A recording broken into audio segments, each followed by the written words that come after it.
Need someone to send additional documents along with a signed form? With pdfFiller, you can easily request attachments for any completed file. Here's how. After you've added fillable fields to your document, activate LinkToFill. This feature creates a short, shareable link for your form. Once the link is active, go into the Advanced settings. Find the Collect Additional Documents field and type in the name of the document you want to request. If you need more than one, just press Enter after each name to add it to the list. Now, just copy the link and share it with your recipient. After they fill out and sign the form, they'll be prompted to attach the files you requested.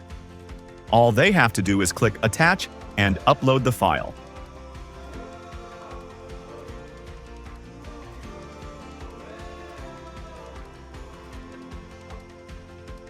You'll get an email notification as soon as the form is submitted. You can find the completed form and its attachments in your LinkToFill folder.